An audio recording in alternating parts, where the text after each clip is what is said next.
আসসালামু আলাইকুম। সংবাদে আপনাদের সবাইকে স্বাগত জানাচ্ছি। আমি ফিরোজ তোহা। শুরুতেই সংবাদ শিরোনাম জানিয়ে দেব এই মুহূর্তে হাতে পাওয়া সর্বশেষ গুরুত্বপূর্ণ আপডেট বাংলা সংবাদ। শুরুতেই জানাবো, কালই ভারতে থাকার বৈধ মেয়াদ শেষ, হাসিনার ভাগ্য নিয়ে জল্পনা তুঙ্গে। সাবেক প্রধানমন্ত্রী শেখ হাসিনা ভারতে অবস্থান করার মেয়াদ আগামীকাল বৃহস্পতিবারই শেষ হতে যাচ্ছে। এরপরে কি হবে তা নিয়ে তুমুল জল্পনা কল্পনা চলছে। এ নিয়ে জি নিউজ একটি প্রতিবেদন প্রকাশ করেছে। চলতি সপ্তাহেই ভারতে থাকার বৈধ মেয়াদ শেষ হচ্ছে, হাসিনার ভাগ্য নিয়ে তুঙ্গে জল্পনা শিরোনামে। প্রিয় দর্শক, শেখ হাসিনাকে নিয়ে জি নিউজের প্রতিবেদনটি আপনাদের সামনে উপস্থাপন করছি, সঙ্গে থাকুন। এবারে জানাবো, মোহাম্মদপুরে কুপিয়ে হত্যা, বাঁচার জন্য বাসায় ঢুকেও রক্ষা হলো না তরুণের। রাজধানীর মোহাম্মদপুর থানার কাটাসুর এলাকায় বাসায় ঢুকে এক তরুণকে কুপিয়ে হত্যা করেছে দুর্বৃত্তরা। নিহতের নাম শাহাদাত হোসেন।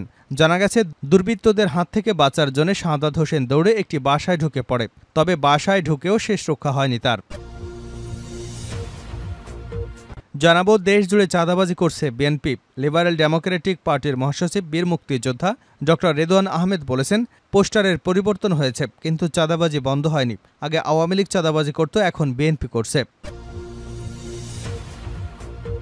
জানিয়ে দেব, আওয়ামী লীগ দেশ ও গণতন্ত্রের শত্রু, তাদের ঠাঁই এদেশে হবে না। বিএনপির জাতীয় স্থায়ী কমিটির সদস্য হাফিজউদ্দিন আহমেদ বলেছেন, আওয়ামী লীগ হচ্ছে দেশ ও জাতির শত্রু, গণতন্ত্রের শত্রু, তাদের ঠাঁই এদেশে হবে না। খুনি ও গণতন্ত্র হত্যাকারী আওয়ামী লীগের রাজনীতি এদেশে করার কোনো অধিকার নেই। এদিকে বাংলাদেশকে সার দিচ্ছে না সরবরাহকারীরা। ডলার সংকটের কারণে গত জুন থেকে এলসি বন্ধ থাকায় বাংলাদেশকে সার সরবরাহকারী আন্তর্জাতিক পর্যায়ের প্রতিষ্ঠানগুলো ৮ কোটি মার্কিন ডলার বকেয়া পড়েছে। এ কারণে চীন, কানাডা, সৌদি আরব, মরক্কো এই 4 দেশের রপ্তানিকারকরা বাংলাদেশে সার দেওয়া বন্ধ করে দিয়েছে। পাশাপাশি বকেয়া বিলের অর্থ চেয়ে সংশ্লিষ্ট দেশে অবস্থিত বাংলাদেশ দূতাবাসে চাপ প্রয়োগ করছেন তারা। কৃষি অর্থনীতির মূল চালিকা শক্তি, সেই সার যখন দেশের বাইরে থেকে আমদানি করতে হয় এবং বকেয়া না পেয়ে তা সরবরাহ বন্ধের কথা বলা হয়, তখন তা শঙ্কার, কৃষির জন্য আতঙ্কের বিষয়। এবং সর্বশেষ জানাবো আন্তর্জাতিক সংবাদ।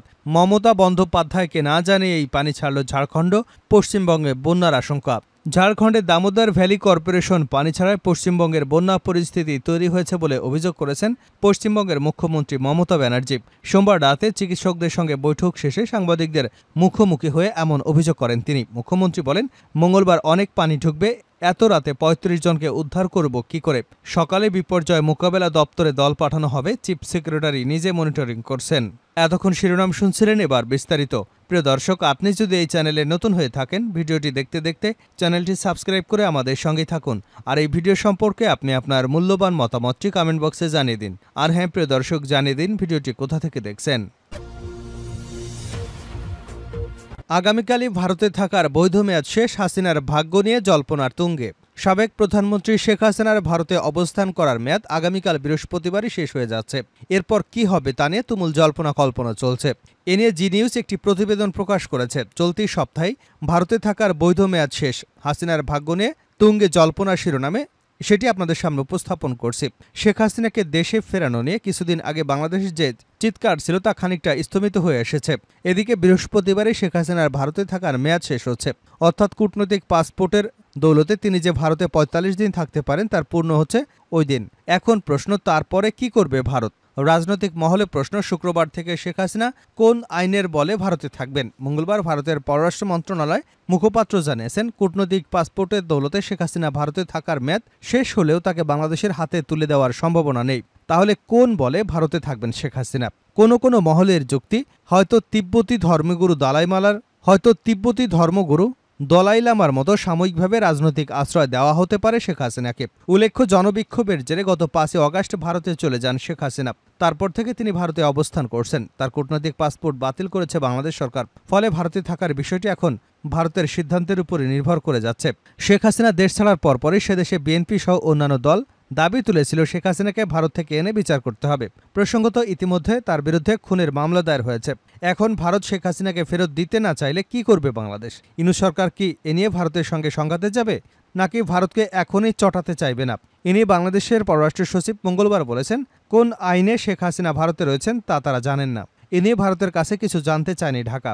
তবে সবকিছু আইন দিয়ে চলে না, ভারত চাইলে যে কাউকে সে দেশে আশ্রয় দিতে পারে। হাসিনাকে দেশে ফেরানোর ঝুঁকি অনেক, তাকে দেশে ফেরালে আওয়ামী লীগ ফের রাস্তায় নেমে পড়তে পারে, এতে দেশে প্রবল অসন্তোষ ছড়াতে পারে। পাশাপাশি তড়িঘড়ি শেখ হাসিনাকে এনে বিচার করলে আন্তর্জাতিক মহল ছেড়ে কথা বলবে না। এ নিয়ে বিদেশি রাষ্ট্রগুলোর সঙ্গে বাংলাদেশের সম্পর্ক খারাপ হবে। কোনো মহলের মতে ওইসব একাধিক কারণেই শেখ হাসিনাকে নিয়ে কিছুটা চুপচাপ ডক্টর ইউনূসের সরকার। মোহাম্মদপুরে কুপিয়ে হত্যা, বাঁচার জন্য বাসায় ঢুকেও রক্ষা হলো না তরুণের। রাজধানীর মোহাম্মদপুর থানায় কাটাসুর এলাকায় বাসায় ঢুকে এক তরুণকে কুপিয়ে হত্যা করেছে দুর্বৃত্তরা। নিহতের নাম শাহাদাত হোসেন। জানা গেছে, দুর্বৃত্তদের থেকে বাঁচার জন্য শাহাদাত হোসেন দৌড়ে একটি বাসায় ঢুকে পড়েন। তবে বাসায় ঢুকেও শেষ রক্ষা হয়নি তার। মঙ্গলবার রাত 10:30টার পর রাজধানীর মোহাম্মদপুরের কাটাসুর এলাকায় গ্রিন ভিউ হাউজিংয়ে এ ঘটনা ঘটে। বিষয়টি নিশ্চিত করেছেন মোহাম্মদপুর থানার ভারপ্রাপ্ত কর্মকর্তা আলী ইফতেখার হাসান। তিনি বলেন, শাহাদাত নামের একজনকে বাসায় ঢুকে কুপিয়ে হত্যার ঘটনা ঘটেছে। নিহত শাহাদাতের বাড়ি নারায়ণগঞ্জের চাম্পানগর এলাকায়। হামলার পরে স্থানীয়রা সোহরাওয়ার্দী মেডিকেল কলেজ হাসপাতালে নিলে কর্তব্যরত চিকিৎসক তাকে মৃত ঘোষণা করেন। মরদেহ সোহরাওয়ার্দী মেডিকেল কলেজ হাসপাতালের মর্গে রাখা হয়েছে। এ ঘটনায় আইনি ব্যবস্থা প্রক্রিয়াধীন। দেশজুড়ে চাঁদাবাজি করছে বিএনপি। লিবারেল ডেমোক্রেটিক পার্টির মহাসচিব বীর মুক্তিযোদ্ধা ডক্টর রেদওয়ান আহমেদ বলেছেন, পোস্টারের পরিবর্তন হয়েছে কিন্তু চাঁদাবাজি বন্ধ হয়নি।